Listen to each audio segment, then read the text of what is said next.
నిర్మల్ జిల్లా ఖానాపూర్ మండలంలోని మేడంపల్లి గోదావరి నదిపై 129 సంవత్సరాల క్రితం బ్రిటిష్ హయాంలో నిర్మించిన సాధర్మాట్ ఆనకట్టకు భారీగా వరద నీరు వచ్చేరింది. శ్రీరామ్ సాగర్ కడెం నుంచి భారీగా వరద రావడంతో ఇరిగేషన్ అధికారులు గేట్లెత్తి నీటిని దిగువకు విడుదల చేస్తున్నారు. పర్యాటకులు, రైతులు, చేపలు పట్టేవాళ్లు ఎవరు కూడా సాధర్మాట్ కడెం ఆనకట్ట వైపు వెళ్లకూడదని పోలీసులు హెచ్చరిక బోర్డులు పెట్టారు. వానలు ఎక్కువగా పడుతున్న దృష్ట్యా ప్రజలు అప్రమత్తంగా ఉండాలంటూ ఇరిగేషన్, పోలీసు అధికారులు సూచించారు.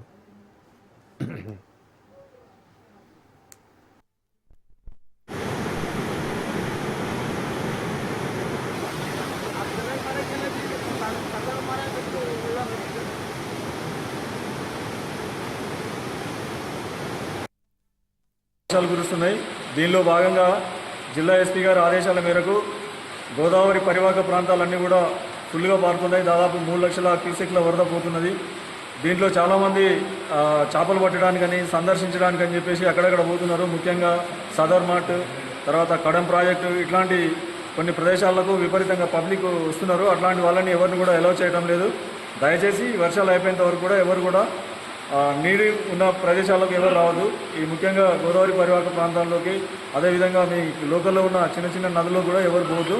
అందరూ కూడా హెచ్చరిస్తున్నాము. అక్కడికి వస్తే ఇట్లా ఏదైనా చర్యలు తీసుకోబడతాయి కాబట్టి ఎవరు రావద్దు. ఇంపార్టెంట్ ప్లేసుల్లో పోలీసు బందోబస్తు కూడా పెట్టడం జరిగింది. అందరూ కూడా దానికి కూడా సహకరించాలని కోరుతున్నాం.